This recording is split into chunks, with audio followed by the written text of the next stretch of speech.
कैसे हैं आप सभी? सभी को राधे राधे। आज हम बात करने वाले हैं नंबर सिस्टम की। नंबर सिस्टम बहुत बड़ा टॉपिक है आपका, जो एग्जाम में आता ही आता है। और किस एग्जाम को ध्यान में रखते हुए हम कर रहे हैं इस टॉपिक को, एमपी पुलिस ग्रुप डी और वर्ग 3। तो चलिए देखिए, आज का पहला सवाल आपको क्या कह रहा है। निम्नलिखित में से कौन सी संख्या 3 और 4 दोनों से पूर्णतः विभाज्य है? क्लियर है ये बात? तो देखिएगा, आपसे जब भी एक से ज्यादा संख्या बोले तो सबसे पहले आप क्या करिए, उसका एलसीएम ले लीजिएगा। तो 3 और 4 बोला है वो आपसे, तो 3 और 4 का एलसीएम कितना आएगा? 12। ठीक है, तो देखिएगा 12 से 4 ऑप्शन है आपके पास। पहला ऑप्शन क्या है आपके पास? 108 है। दूसरा ऑप्शन क्या है आपके पास? 112 है। तीसरा ऑप्शन क्या है आपके पास? 116 है। और चौथा ऑप्शन क्या है? 122। तो देखिएगा, जिसमें 12 का भाग जाएगा वही आपका आंसर कहलाएगा। तो 12 का भाग किसमें जा रहा है? 12 नंबर कितना होता है? 108। तो आपका जो आंसर बन जाएगा ऑप्शन ए बन जाएगा। क्या ये बात सबको समझ में आई? क्लियर है ये बात? कर पाएंगे आप लोग? चलिए आप देखिए नेक्स्ट क्वेश्चन। वह सबसे बड़ी 3 अंकों की संख्या कौन सी है जो 5 और 6 दोनों से पूर्णतः विभाज्य है? 5 और 6 बोले आपसे, तो सबसे पहले आप क्या करिए, 5 और 6 का एलसीएम लीजिएगा। 5 और 6 का एलसीएम कितना आ गया आपके पास? 30। तो देखिएगा, अब वो बोला है सबसे बड़ी, क्या बोला आपसे? सबसे बड़ी। तो पहला ऑप्शन क्या है आपके पास? 990। दूसरा ऑप्शन क्या है आपके पास? 960। तीसरा ऑप्शन क्या है? 930। और चौथा ऑप्शन क्या है आपके पास? 900। तो बड़ी बोला है, तो सबसे पहले हम किसको देखेंगे? बड़ी को। तो देखिए चारों ऑप्शन में बड़ी कौन सी है? 990 बड़ी है। क्या 990 में 30 से भाग जा रहा है? तो देखिए, तो 0 से 0, 3 से सीधा सीधा कट रहा है आपका 33 बार। तो वो जो आपसे पूछा गया है कि सबसे बड़ी 3 अंकों की संख्या, तो वो कौन सी हो जाएगी? 990। तो आपका आंसर बनेगा ऑप्शन ए। क्या आप लोगों को समझ में आ रहा है? बताइए, कहीं कोई दिक्कत? बना पाएंगे? चलिए देखिएगा क्या कह रहा है वो आपसे। यदि कोई संख्या 6 से विभाज्य है तो वह निम्नलिखित में से किससे भी विभाज्य होगी? ठीक है, तो 6 का विभाज्यता का नियम क्या कहलाता है आपका? 6 का विभाज्यता का नियम ये कहलाता है कि 6 से वह संख्या विभाजित होती है जो 2 और 3 से विभाजित होती है। 2 और 3 से। तो देखिए चारों ऑप्शन में हमारे पास क्या है? पहला ऑप्शन क्या आपके पास? 3 है। दूसरा क्या आपके पास? 4 है। फिर 5 और 7। तो हमारा क्या 6 का विभाजन है, जिसमें 2 का और 3 का दोनों का भाग जाएगा, उसमें 6 से भाग चला जाएगा। 3 है आपके पास, तो आपका जो आंसर आ जाएगा वो क्या जाएगा? Option A. क्लियर है ये बात सबको? समझ में आया? अब देखिए क्या है सवाल आपके पास। 3√16 एक है। 3√16 एक है, यही है सवाल आपके पास। तो देखिए √16 किसका मान होता है आपके पास? √16 4 का मान होता है। तो 3 चौको कितना हो गया? 12। ठीक है, तो पहला ऑप्शन क्या बोल रहा है? अपरिमेय संख्या। अपरिमेय संख्या वह संख्या होती है जब ये रूट का मान पूरा पूरा नहीं निकलता। यहाँ पे रूट का पूरा पूरा मान निकल गया है, तो ये अपरिमेय नहीं होगी। दूसरा क्या बोला है? काल्पनिक संख्या। काल्पनिक संख्या वह संख्या होती है जो रूट के अंदर माइनस के साथ में आती है, तो ये माइनस के साथ में तो आ नहीं रही है, तो काल्पनिक संख्या भी बाहर। फिर आपका पूर्णांक, तो देखिए 12 क्या है? पूर्णांक है आपका। चौथा ऑप्शन क्या था? आभास संख्या। आभास संख्या तो है नहीं, तो आपका जो आंसर बन जाएगा वो क्या बनेगा? ऑप्शन सी, पूर्णांक संख्या। क्या ये बात सबको समझ में आ गई? बताइएगा। 12 क्या है आपका? पूर्णांक संख्या। ऑप्शन सी आपको क्या बनेगा? आंसर। क्लियर है? अब देखिए सवाल क्या बोल रहा है, कौन सी संख्या काल्पनिक है? अभी आपसे मैंने बताया कि काल्पनिक संख्या क्या होती है? जो संख्या रूट के साथ माइनस के साथ आती है वह संख्या क्या कहलाती है? काल्पनिक। तो चारों ऑप्शन में देखिएगा एक ही संख्या ऐसी है जो रूट के साथ में है और माइनस में है, तो -5। तो ऑप्शन ए क्या बन जाएगा आपका आंसर? तो काल्पनिक संख्या समझ में आ रही है? वर्गमूल के अंदर अगर कोई संख्या माइनस के साथ में लिखी हुई है तो वो संख्या कहलाती है काल्पनिक संख्या। क्लियर है ये बात? क्या बोले सवाल, निम्नलिखित संख्याओं में से कौन सी संख्या ऋण आभास संख्या है? तो पहला ऑप्शन आपके पास क्या है? 47। दूसरा ऑप्शन क्या आपके पास? 39। तीसरा ऑप्शन क्या आपके पास? 51। और चौथा ऑप्शन क्या है आपके पास? 27। तो देखिए पहला ऑप्शन है 47, दूसरा है 39, तीसरा 51 और चौथा है 27। तो ऋण या आभास संख्या क्या कहलाती है? वह संख्या जो एक से और स्वयं से विभाजित हो, दूसरी संख्या से विभाजित ना हो। तो देखिए 39 में 13 का भी जा रहा है, और 3 का भी, तो ये तो बाहर हो गई। 51 17 किया, 51 बाहर, 27 9 किया, 27, तो बची गया 47। 47 एक से जाएगा और स्वयं से जाएगा, तो यही आपका क्या कहलाएगा आंसर। तो ये बात सबको समझ में आई, तो आंसर क्या जाएगा ऑप्शन ई 47। क्लियर है भाई, आवाज संख्या क्लियर है आपको, वो आवाज में चाहिए। चलिए देखिए अब सवाल आपसे क्या बोला, ध्यान से देखिएगा। 1 से 19 तक कितनी भाज्य संख्या है, आपसे भाज्य पूछ रहा है, अभाज्य आपको नहीं पूछा गया है। तो भाज्य पूछा गया, तो देखिए 1 से 19 तक, तो देखिए एक ना तो भाज्य है ना तो अभाज्य है, तो ये बाहर हो गई। 19 क्या है आपके पास, अभाज्य है, तो 19 बाहर हो गए। अब यहाँ पे देखिएगा 2 3, 2 3 कैसी है, अभाज्य संख्या है, तो पहली जो आएगी वो कौन सी आ जाएगी, 4 आएगी। फिर 5 अभाज्य संख्या है, फिर क्या जाएगी आपके पास 6, फिर 7 क्या है अभाज्य संख्या है, फिर क्या जाएगी आपकी 8 9 10, फिर 11 क्या है आपके पास अभाज्य संख्या है, फिर आएगी कौन सी 12, फिर 13 क्या है आपके पास अभाज्य संख्या है, फिर 14 15 16, 17 क्या है अभाज्य संख्या है, फिर 18। तो ये वो संख्याएं हैं जो आपसे पूछी गई हैं। तो कितनी है, 1 2 3 4 5 6 7 8 9 10, तो आपका जो आंसर आ जाएगा वो आ जाएगा क्या 10। तो ऑप्शन ए आपका क्या कहलाएगा आपका आंसर। कहीं कोई दिक्कत। दूसरा तरीका क्या है कि देखिएगा 1 से 19 तक भाज्य संख्या कितनी होती है, तो 1 से 19 तक देखिए भाज्य संख्या पूछा आपसे, अभाज्य संख्या कितनी होती है, 1 से 19 तक होती है 8, कितनी होती है 8 होती है, तो 1 से 19 तक 8 होती है क्या अभाज्य संख्या, ठीक है। और एक ना तो भाज्य में आती है ना तो अभाज्य में आती है, तो 8 और 1 कितना हो गया 9, और 9 हुआ, और टोटल संख्या कितनी थी 19, तो 19 में से 9 घटा देंगे तो कितना जाएगा आपके पास 10। तो ऐसे भी आप कर सकते थे। क्लियर है ये बात, एक ना तो भाज्य है ना तो अभाज्य है। 8 1 से लेकर 19 तक 8 हो जाएगी क्या आपके पास अभाज्य संख्या, तो 8 और 1 कितना हो गया 9, टोटल 19 संख्या थी, 19 में से 9 घटाएंगे तो कितना 10, 10 भाज्य संख्या आएगी। क्लियर है ये बात। अब क्या बोले सवाल आपसे, 80 और 90 के बीच अभाज्य संख्या है, तो 80 और 90 के बीच देखिएगा 80 और 90 के बीच पूछ रहा है वो अभाज्य संख्या। तो पहली जो 80 और 90 की पहली जो आती है वो आती है 83 83, और फिर आती है दूसरी कौन सी 89। तो ऐसी कितनी है 2 है, तो दिख रहा है, तो ऑप्शन डी आपका क्या बन जाएगा आंसर। कहीं कोई दिक्कत, अभाज्य संख्या क्लियर है। तो भाज्य संख्या क्या कहलाती है, जो एक से स्वयं से और दूसरी संख्या से भाग चला जाए तो उसे बोलते हैं भाज्य संख्या, जिसको कंपोजिट नंबर बोलते हैं। और अभाज्य संख्या क्या बोलते हैं, जो एक से और स्वयं से और दूसरी संख्या से ना जाए उसे बोलते हैं प्राइम नंबर। क्लियर है ये बात। चलिए आप देखिए क्या बोल रहे सवाल में, 2 3 5 6 9 8 7 में संख्या 5 के स्थानक वो स्थानीय मान लिखा हुआ है, स्थानीय मान और अंकीय मान में क्या अंतर है। तो देखिए 5 के बोले आपसे, तो जिसका बोला जाएगा उसी में फोकस किया जाएगा। तो ये 5 का, तो ये 5 आ गया। इसके इस साइड देखेंगे अपन कितने अंक है, जितने अंक होंगे उतने जीरो, तो 1 2 3 4, ये 4 जीरो लगा दिया। तो ये 5 का क्या आ गया आपका स्थानीय मान, क्या है आपका स्थानीय मान।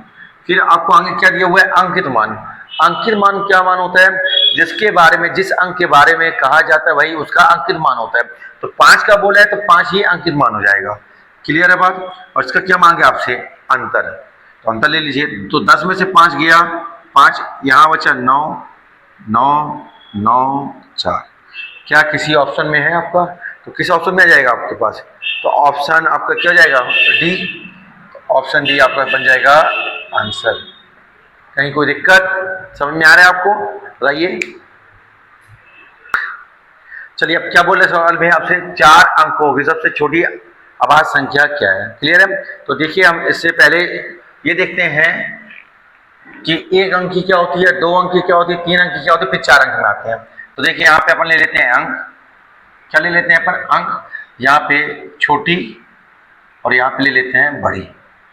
किसके बारे में अपन बात कर रहे हैं, अभाज्य संख्या के बारे में। क्लियर है ये बात। अभाज्य संख्या अपन क्या बोलते हैं प्राइम नंबर। तो देखिएगा 1 अंक 2 अंक 3 अंक 4 अंक, कोई दिक्कत यहाँ पे बताइए, आ रहा है समझ में सबको। देखिए एक अंक की सबसे छोटी कौन सी होती है? 2, और 2 ही एकमात्र सम अभाज्य संख्या है, बाकी सब विषम है। ठीक है, अब बड़ी क्या हो जाएगी आपके पास? 7। कोई दिक्कत? फिर 2 अंक की सबसे छोटी क्या होती है? 11, बड़ी क्या होती है? 97। फिर 3 अंक की 101, क्लियर है, और बड़ी क्या हो जाएगी? 997। 4 अंक की क्या होगी? बताइए, 1009, और बड़ी क्या हो जाएगी? 9973। क्या ये बात समझ में आई कि नहीं आई? तो अभी आपसे क्या पूछा है कि 4 अंकों की सबसे छोटी अभाज्य संख्या क्या होगी? तो 4 अंकों की सबसे छोटी अभाज्य संख्या क्या हो जाएगी? 1009। आंसर में आई। देखिए अगर 1007 दिया होगा पहला ऑप्शन, तो उसमें देखिएगा आप 19 से भाग दीजिएगा। 19 बना 95, बचा कितना? 5, बन गए 57, और कितना हो गया? 19 तिया 57, वो कट गए। फिर आपके पास 1003 दिख रहा है आपका, तो 1003 में किससे भाग देंगे आप? 17 से दीजिएगा। तो 17 पना कितना हुआ? 85, बचा कितना? 15, बन गया 153। 17 नम्मा 153, क्लियर है बात? और 1001 तो आपको पता ही है, क्लियर है? तो 13 से काट सकते हैं। अब देखिए क्या पूछ रहा है आपसे, निम्नलिखित में से कौन सी प्रथम अभाज्य संख्या है? अब ये तो बन जाना चाहिए आपसे, क्लियर है? तो देखिए, तो इसका क्या आंसर आ जाएगा आपका? प्रथम बोला है तो प्रथम अभाज्य संख्या क्या कहला जाएगी आपकी? Option D. असल में 2 एकमात्र सम अभाज्य संख्या है, 2 प्रथम अभाज्य संख्या है, 2 सबसे छोटी अभाज्य संख्या है, क्लियर है ये बात? क्या बोल रहा है आपसे, निम्नलिखित में कौन सी विषम भाज्य संख्या है? विषम बोल रहा है और साथ में भाज्य बोल रहा है। तो देखिएगा, तो पहला ऑप्शन आपके पास क्या है? 13। 13 तो अभाज्य हो गई, तो वैसे ही बाहर हो गया। दूसरा ऑप्शन क्या है आपके पास? 19, ये भी क्या है आपके पास? अभाज्य है, तो बाहर। फिर आपका सी ऑप्शन क्या है आपका? 15, और डी ऑप्शन क्या है आपके पास? 17। तो 17 भी क्या है आपके पास? अभाज्य, तो बाहर। तो 15 ही है, विषम भी है और भाज्य भी है। तो आपका जो आंसर बनेगा वो बनेगा क्या? ऑप्शन सी, क्लियर है? समझ में आ रहा है ये भाज्य अभाज्य क्या चल रहा है आपका? ठीक है। अब देखिएगा, अब क्या बोल रहे हैं सवाल में? गुणनफल दिया हुआ है आपको, इसमें इकाई अंक निकालना है। तो इकाई अंक निकालना है, तो देखिए क्या दिया हुआ है? 6812 इंटू 3528 इंटू 3179 इंटू 4324 में इकाई का अंक। तो इकाई के अंक में सिर्फ हमें इकाई के अंक से मतलब होता है, बात समझ में आ रहा है? बाकी जो भी नंबर है उसको हम क्या करेंगे? जो भी अंक है उसको छोड़ देंगे। तो यहाँ पे कितना जाएगा? 2, यहाँ 8, यहाँ पे 9, यहाँ पे 4 है। आ रही बात समझ में? तो देखिए गुणा करा दीजिएगा। तो 2 अट्ठे 16 यहाँ ले लो, और 9 चौको 36 यहाँ ले लो। बात समझ में आ रही है? तो यहाँ पे देखिए, यहाँ पे कितना जाएगा? 6 जाएगा इसका इकाई अंक, और यहाँ भी इसका इकाई अंक कितना आएगा? 6। तो 6 का गुणा 6 में करेंगे तो क्या जाएगा? 36। हमें जब तक गुणा कराते जाना है जब तक वो सिंगल अंक में ना आ जाए। तो यहाँ पे इसका इकाई अंक कितना आ गया? 6। तो ये किस ऑप्शन में है? ऑप्शन डी आपका क्या बन जाएगा आंसर? क्या इकाई का अंक निकालना समझ में आया आपको? अब देखिए इस सवाल में क्या बोल रहा है? इकाई का अंक। तो इकाई का अंक में यहाँ पे 3 आ जाएगा, यहाँ पे 7 आएगा, फिर 8 और 6, ठीक है? तो 3 सत्ते कितना हो गया? 21, और 8 6 कितना हो गया? 48, क्लियर है बात? तो यहाँ पे कितना लेंगे हम? 1, और यहाँ पे क्या लेंगे? 8। 8 एकम 8, तो आपका जो इकाई का अंक आ जाएगा क्या जाएगा? 8, ऑप्शन सी। क्या आप समझ पा रहे हैं इकाई का अंक? पहले आप 2 का पेयर बनाइए, अगर बड़ा लंबा कैलकुलेशन है गुणा है तो 2 का पेयर बनाइए, उसके बाद जो भी अंक आएगा उसका इकाई का अंक लीजिएगा और करते जाइए, और जब तक गुणा करने जब तक वो सिंगल अंक में ना आ जाए, क्लियर है? ठीक है, तो देखिएगा यहाँ पे इकाई का अंक कितना आ गया? 0। 0 आया, और 0 में किसी भी संख्या से कोई भी संख्या से गुणा करेंगे तो इसका इकाई का अंक हमेशा क्या आएगा? 0 ही आएगा, क्लियर है ये बात? यहाँ पे कोई भी संख्या लिखी हो और गुणे में है और इकाई का अंक क्या है? 0 है, 0 से गुणा कराएंगे तो उसका इकाई का अंक हमेशा क्या आएगा, 0 आएगा। तो इसका जो आंसर हो जाएगा वो हो जाएगा क्या आपका, ऑप्शन सी। क्लियर है ये बात सबको, समझ में आ रहा है? क्या बोल रहे हैं, फैक्टोरियल 4 में इकाई का अंक क्या होगा।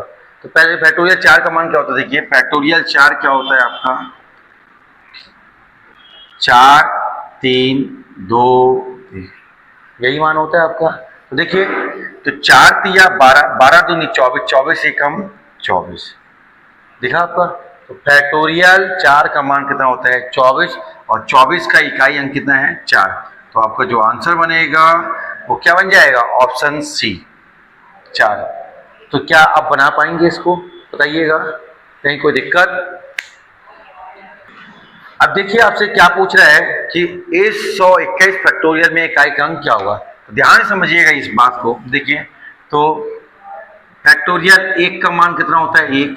फैक्टोरियल 2 का मान कितना होता है आपका, 2 इंटू 1, 2 होता है। फैक्टोरियल 3 का मान कितना होता है आपका, तो 3 2 1, तो 3 दूनी 6 एकम 6। फैक्टोरियल 4 का मान कितना होता है, तो 4 3 2 1, 24। अब देखिएगा 4 के बाद जैसे हम 4 के बाद आगे बढ़ते हैं, ठीक है, तो फैक्टोरियल 5 आ रहा है। 5 में देखिएगा फैक्टोरियल 5 में 5 क्या होगा, तो 5 4 3 2 1, क्लियर है बात। तो देखिए इसका मान कितना आया था फिर 24, तो 24 का गुणा 5 करेंगे तो 24 पंचे 120, तो यहाँ पे कितना जाएगा, क्या अंक 0। जैसे ही फैक्टोरियल 4 के बाद आप आगे बढ़ेंगे 5 6 7, आप किसी का भी लेंगे तो उसका इकाई का अंक क्या आएगा, 0 ही आएगा। फैक्टोरियल 6 देख लीजिएगा, तो फैक्टोरियल 6 का क्या होगा, 6 5 4 3 2 1, तो इसका मान आया था कि ना, इसका मान आया था 120, और 6 का गुणा करेंगे तो 12 6 72, 720, क्या रहा है, 0। तो क्या ये बात समझ में आ रही है आपको? जैसे हम 4 से आगे पहुंचेंगे 5 6 7 8 किसी भी संख्या का लेंगे उसका इकाई का अंक क्या आएगा, 0। तो हमसे किसका पूछा था, फैक्टोरियल 121, तो इसका जो इकाई का अंक आएगा वो क्या जाएगा, 0। क्या ये बात समझ में आई आपको? तो ऑप्शन सी आपका क्या बनेगा, आंसर। कहीं कोई दिक्कत? अब देखिए नेक्स्ट सवाल क्या दिया है आपका, फैक्टोरियल 1 फैक्टोरियल 2 फैक्टोरियल 3 फैक्टोरियल 4 से डैश कहाँ तक है, फैक्टोरियल 20 तक, सबका योग बताना है आपको। देखिएगा और इसमें इकाई का अंक निकालना है अपने को, क्लियर है बात। फैक्टोरियल आपके पास क्या है, factorial 1 plus factorial 2 plus factorial 3 plus factorial 4 plus factorial 20, ऐसा दिया हुआ है। तो 1 का मान कितना होता है, 1, 2 का मान कितना होगा, 2, फैक्टोरियल 3 का मान कितना होता है, 6, फैक्टोरियल 4 का मान होता है 24, और जैसे ही इसके बाद आगे बढ़ेंगे सभी के मान क्या मिलने लगेंगे, 0 0 0, ऐसा मिलेगा आपको। तो देखिएगा इकाई का निकालना हमको, तो 24 और 6 कितना हुआ, 30, और 2 32, और 1 33 आया। 33 का इकाई अंक कितना जाएगा, 3। क्या ये बात समझ में आई? तो ऑप्शन में है, तो ऑप्शन सी आपका क्या बन जाएगा, आंसर। निकालने का तरीका समझ में आया आपको, कैसे निकालना है, क्लियर है ये? अब देखिए क्या बोले, अभी घात के रूप में आ गया, ठीक है। तो घात के रूप में तो देखिए क्या दिया हुआ है आपके पास, 1624 की घात क्या लिखी है, 24। अब हमें क्या निकालना है, इकाई के स्थान पर कौन सा अंक आएगा। तो सबसे पहले हम इकाई का अंक देखते हैं, क्या है, 4, क्लियर है बात। अब यहाँ पे पावर कितनी आएगी इसकी, 24।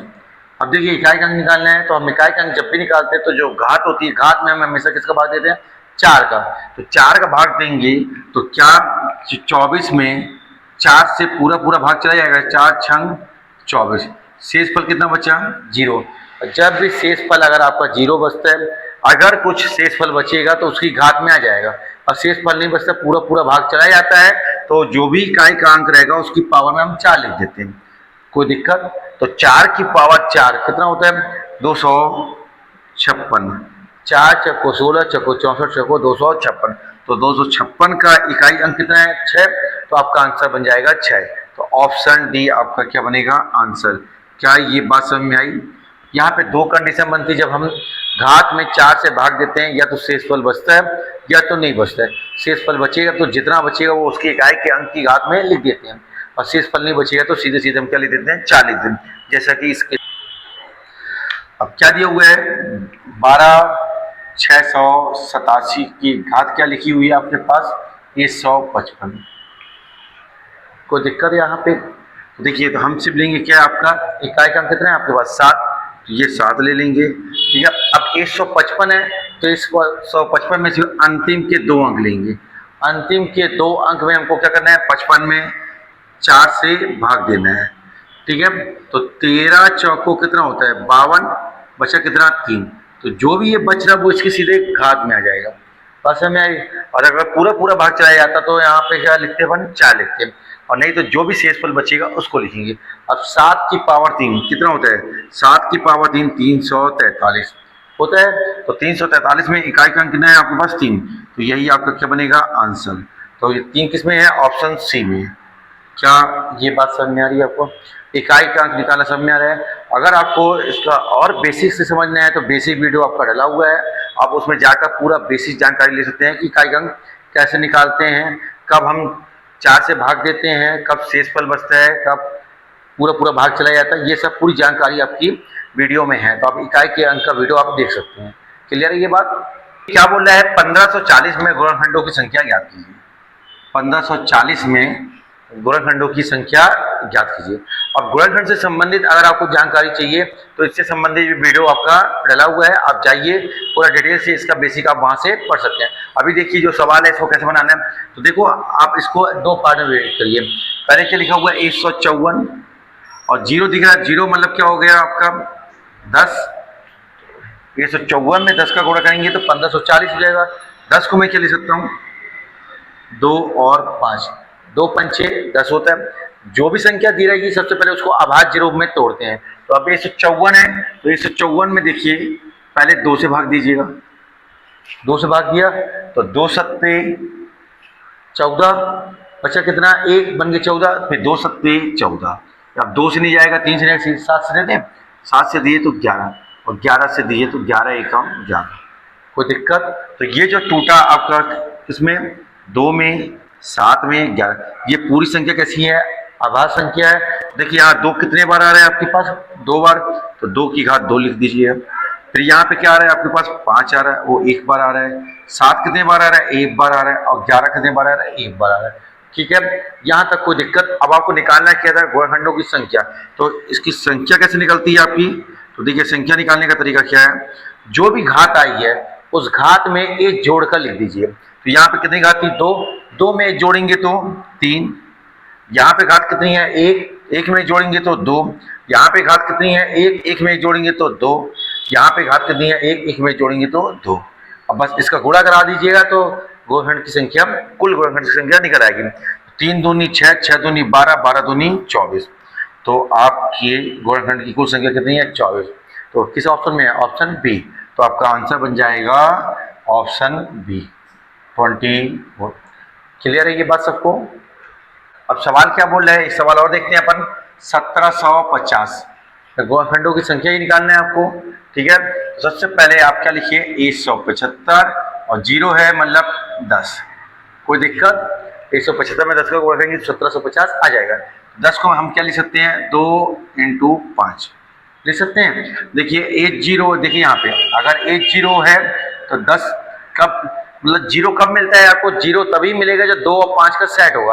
80 मतलब इसकी पावर 1, इसकी पावर 1। अगर मान लो आपको 100 होता तो 100 को हम कैसे लिखते हैं, 2 5, तो 2 0 हो तो इसकी घात 2, इसकी घात 2। अगर मान लो 1000 लिखा होता तो क्या करते हैं हम, 2 और 5 के साइड में ये 3 0, तो 2 की घात 3, 5 की घात 3। तो ये तोड़ने का तरीका समझ में आ रहा है आपको, कैसे तोड़ना है आपको। तो अभी 10 है तो 2 की घात 1, 5 की घात 1। अब 175 है, 175 को आप कैसे कर सकते हैं, ठीक है। देखिए पहले 5 से दे दीजिएगा, 5 से देंगे तो कितना आएगा आपका, 5 तिया 15, बचा 2, बन गया 25, तो 5 बार। फिर आप किससे देंगे, 5 से, 5 सत्ते 35, फिर 7 से दे देंगे 7। कहीं कोई दिक्कत? तो 175 कैसे टूट गया आपके पास, देखिएगा 5 5 7, कोई दिक्कत? देखिएगा यहाँ पे, अब यहाँ पे देखिए 2 कितनी बार है आपके पास? एक बार। 5 कितनी बार है? 1 2 3। और 7 कितनी बार है? एक बार। कोई दिक्कत यहाँ पे? अब निकालना क्या है? संख्या निकालना है, कुल गुणनखंड की संख्या। तो यहाँ पे देखिए 2 की घात 1 है, तो जितनी भी घात रहेगी उसमें एक जोड़ जोड़ के लिख दीजिए। 1 है तो क्या लिखेंगे आप? 2। 3 है तो क्या लिखेंगे? 4। 1 है तो 2। तो 4 दूनी 8, 8 दूनी 16। 16 ऑप्शन में है, तो ऑप्शन बी आपका क्या हो जाएगा आंसर? 16। क्लियर है ये बात? तो गुणनखंड की संख्या निकालना बनेगा आपसे। अब क्या कह रहा है सवाल में? 480 में सम गुणनखंडों की संख्या कितनी होगी? अब 480 दिया हुआ है आपको, तो 480 को पहले ब्रेक करिएगा। तो यहाँ पे 0 है, मतलब 2 × 5, 2 पंचे 10, और 48 है तो 48 को ब्रेक करिएगा। तो पहले आप 2 से दीजिएगा तो 24, फिर 2 से दीजिएगा तो 12, फिर 2 से दीजिएगा तो 6, फिर 2 से दीजिएगा तो 3, और 3 से दीजिएगा तो 1। तो ये देखिए कितने? 1 2 3 4, तो ये 2 की पावर 4 बस में, और 3 की पावर 1, ऐसा लिख सकते हैं कि अपन। ठीक है ना? तो यहाँ पे 2 की पावर 4 है, 2 की पावर यहाँ पे 1 है, 5 की पावर 1 है। तो टोटल 2 की पावर कितनी होगी? 4 और 1 5, 3 की पावर 1 और 5 की पावर 1। कोई दिक्कत यहाँ पे? बताइएगा। अब आपसे पूछा क्या है? सम गुणनखंड। तो सम गुणनखंड कैसे निकलता है देखिएगा। सम गुणनखंड, तो देखिए, तो जो भी ये सम संख्या होती है बेस में, उसकी घात जो भी लिखी होगी उसको वैसे का वैसा ही लिख देंगे। तो यहाँ पे सम क्या था आपका? 2 सम है, इसकी घात कितनी है? 5, तो सीधे सीधे पहले आप 5 लिख दीजिएगा। बात समझ में आ रही है? इसका जो भी बचेगी उसकी घात जो भी लिखी होगी विषम संख्या, उसमें एक बड़ा कर, तो ये 3 की पावर 1 है तो इसको क्या लिखेंगे? 2। 5 की पावर 1 है, इसको क्या लिखेंगे? 2। तो देखिए, तो क्या हो जाएगा? 5 दूनी 10, 10 दूनी 20। क्लियर है ये बात? तो सम गुणनखंड की संख्या कितनी आ जाएगी? 20 आ जाएगी। तो देखिएगा, तो पहला ऑप्शन 24, दूसरा 34, तीसरा 12 और चौथा 30। तो चारों ऑप्शन क्या है आपके पास? गलत है, तो इसका जो आंसर हो जाएगा, आंसर क्या जाएगा आपका? 20। कहीं कोई दिक्कत? समझ में आया आपको ये? अब क्या बोल रहे सवाल आपसे? 6300 में विषम गुणनखंडों की संख्या कितनी होगी? इसमें पूछा आपसे 6300 में, तो सबसे पहले इसको ब्रेक कर लीजिएगा। आ रही बात में, तो 63 एक तरफ ले लीजिएगा और 100 एक तरफ ले लीजिएगा। 100 को क्या ले सकते हैं? 2 की घात 2 और 5 की घात 2 लिख सकते हैं। तो 2 और 5 0 देता है आपका, ये 2 0, तो 2 की घात 2 और 5 है। 2 की घात 2 कितना होता है? 4, 5 की घात 2 कितना होता है? 25, 25 चौको 100 हो जाता है 63। तो 9 7 63 होता है। तो 9 को कैसे तोड़ सकते हो आप? तो 3 की पावर 2, 3 त्रिका 9, और ये 7 की पावर 1, 7 की पावर 1 कितना होता है? 7, और 7 नाम 63। क्लियर है बात? अब यहाँ पे हम सेट कर लें, तो 2 की पावर 2 है, ठीक है, 3 की पावर 2 है, 5 की पावर 2 है, और 7 की पावर 1 है। क्या समझ में आ रहा है आपको? अब निकालना क्या? विषम गुणनखंड। तो विषम गुणनखंड में क्या करते हैं हम? तो विषम गुणनखंड में हम सम वाले पद को छोड़ देते हैं, सम वाले पद को छोड़ देते हैं, और जो बचता है विषम उसकी घात एक एक बढ़ा के लिखते हैं। तो 2 है तो क्या लिखेंगे आप? 3, 2 है तो 3, और 1 है तो 2। तो 3 त्रिका 9 दूनी 18। दिख रहा है आपको? तो ऑप्शन में है क्या? तो ऑप्शन सी आपको क्या बन जाएगा आंसर। क्या ये बात सबको समझ में आई? क्लियर है? कहीं कोई दिक्कत? सम वाले केस में क्या करते हैं? सम वाले केस में जो सम वाला पद होता है उसकी जो भी घात लिखी रहती है उसको लेते हैं, उसका जो बचता है उसकी एक एक घात बढ़ाकर गुणा करा देते हैं। और विषम वाले केस में क्या करते हैं? हम विषम वाले में सम वाले पद को टोटली छोड़ देते हैं, और जो भी बचता है उसमें एक एक जोड़कर और फिर गुणा करा के हल कर देते हैं। क्लियर है ये बात? आपसे अब 2 की पावर 3, 5 की पावर 3 के सभी गुणनखंडों का योगफल ज्ञात कीजिए, यही मांगा है आपसे। तो देखिए, अब इसको कैसे बनाएंगे हम? तो 2 की घात 3 तक जाना है हमको, योगफल निकालना है। तो शुरुआत किसे करेंगे? 2 की घात 0, फिर 2 की घात 1, 2 की घात 2, 2 की घात 3। क्लियर है ये बात? फिर 5 का लेना है आपको, 5 की घात 0, 5 की घात 1, 5 की घात 2, 5 की घात 3।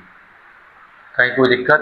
तो 2 की घात 0, किसी भी संख्या की पावर में अगर उसकी घात 0 है तो उसका मान कितना होता है? 1। तो ये हो गया 1, यहाँ पे 2, 2 की पावर 2 4, और 2 की 3 8। ये बात समझ में आई? एंटर।